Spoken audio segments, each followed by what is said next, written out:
6 years ago, many of you might have heard, I went to Crawford, Texas, where George Bush used to go on vacation. It was after my son was killed. I wanted to ask him what noble cause. Why was my son dead? I camped there for like 3 weeks. And that was in August of 2005. Today's August of 2011. And we've changed regimes in Washington, D.C. And the only thing we've gotten is more war, more economic. I call what they're doing in D.C. economic terrorism. What they do around the world is terrorism. What they're doing here against poor people is economic terrorism. And so things have just gotten worse in 6 years. And I've been working my butt off. And so I have an organization called Peace of the Action, P-E-A-C-E of the Action. And we have a project called Recreating Revolutionary Communities. And it's about localization, not globalization. You know, it's about sustainability. And it's about local sustainability, whatever you can do. You know, people have community gardens, people have local script, people do counter recruitment in their schools and things like this. So recreating revolutionary communities is learning how to be a community again. You know, before in this country, community was not a concept, it was a reality. And now it seems so much like it's a concept because, thank goodness, this empire is on the verge of collapse. I want this empire to collapse. That's the only thing that's going to save the people in Iraq and Afghanistan and Pakistan and Libya and Yemen and Somalia. Did I leave one out? Mexico. That's a big one that I left out. Venezuela, I'm pretty sure Venezuela, with the largest oil reserves in the Western Hemisphere, and with a president who just said, we're taking our gold out of the United States, I'm pretty sure they're probably next on the hit list for empire. So many people would be saved, including us, by the collapse of the empire. However, it would be tough. But if we create these revolutionary communities as an umbrella over us, we can not only survive, we can thrive the coming collapse of the empire. And when it collapses, when it goes into collapse, I think it might already be in collapse, but it's reason for celebration. It's something to look forward to. You know, it's about taking back our power, our resources. The only reason that we can have our money stolen from us by them, our children stolen by them for their wars, our resources is because we let them. So as a community, we can stand together and say, it's hard for one person to stand up and say no, but if it's a community, then it's easier to stand up and say no. And so we have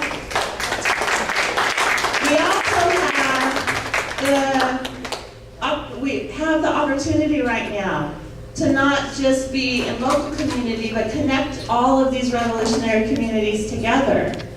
I mean, we have opportunity to connect with Egypt, you know, let alone Selma.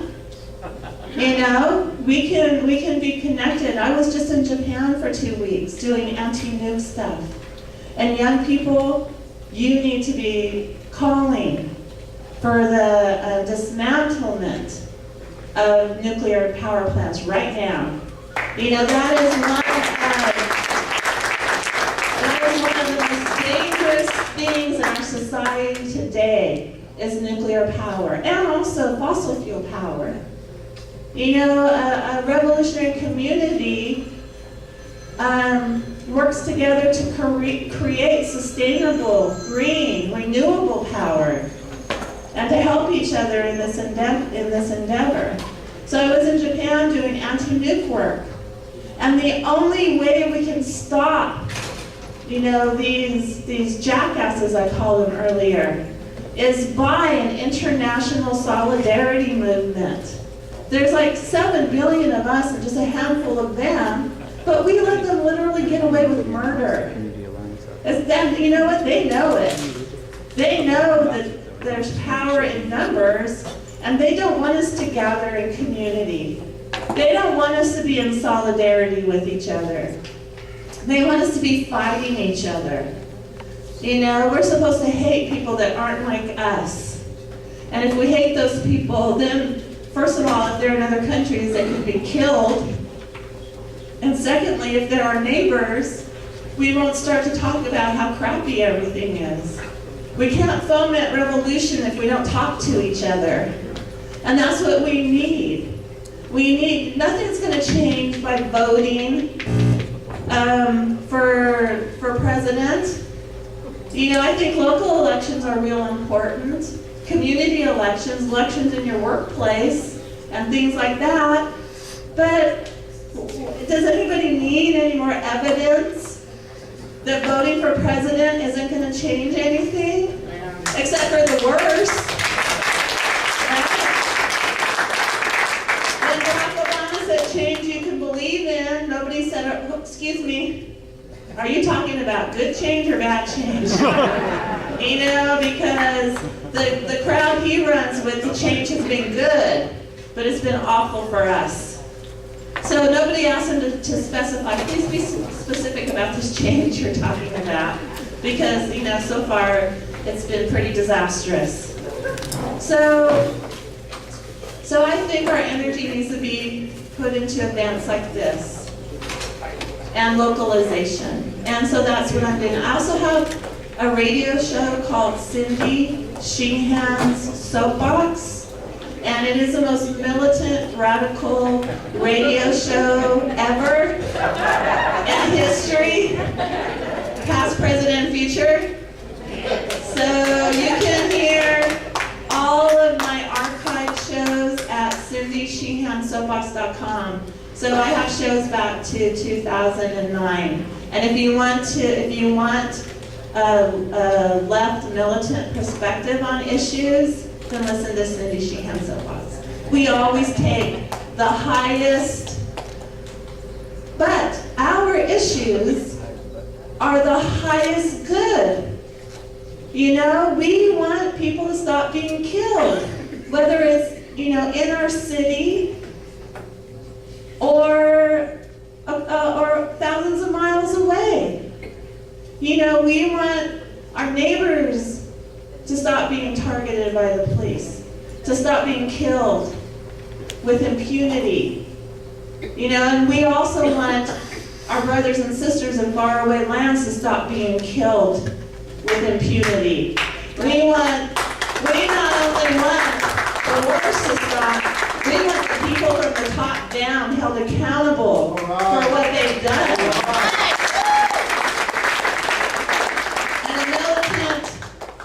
When I say militant, I mean, what do I mean? Good. Well, it's very good, but I don't mean that we're gonna pull our tanks out of our garages and roll down the street and start shooting at people. That's not what I mean by militant. What I mean by militant is not backing down, not being afraid. These people they're scary because they're violent. But if we stand together and hold our hands and say, we dare you, we dare you to cross this line. You're not going to do it. Then we have strength in those numbers. That's what I mean by militant. And a militant, revolutionary solidarity movement, we can't reform our government. We need to start over. And it doesn't matter if we're going to just have the sovereign state of Fresno or the sovereign state of California, or if we still have the United States. So it doesn't matter what that posting will look at. I hope hope it would be smaller units of governance, because then that's true democracy, right? The smaller the unit of government, the better the democracy is. It doesn't matter what it's going to look like, but it can't look like what it looks like. It can't resemble anything what this looks like.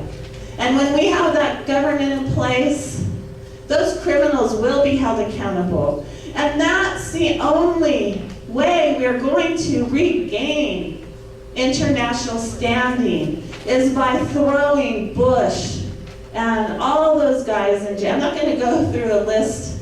I have an indictment list. There's a bunch of people on it that I've indicted. And it's the Cindy Sheehan indictment list. By putting those people in jail, that's where we're going to, by holding U.S. war criminals accountable.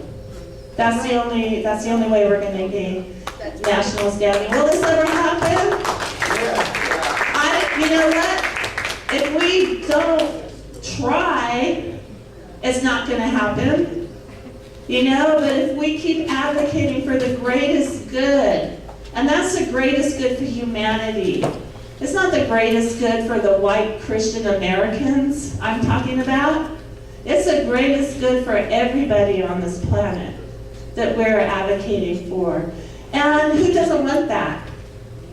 You can go and talk to your family members, your neighbors, your friends, and tell them, this is what we're striving for. We're striving for a situation where human needs outweigh corporate greed.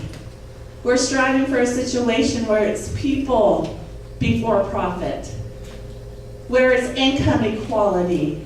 I don't want to be like those rich jackasses. I want them to be like me. I want them to be like you. I want them to be like that. So you can go to my website, cdsheensoapbox.com.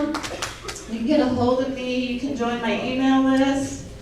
I'm on Facebook. If you do Facebook, I like to call it Fascist Book. Maybe on Fascist Book or whatever. I'm very easy to get a hold of.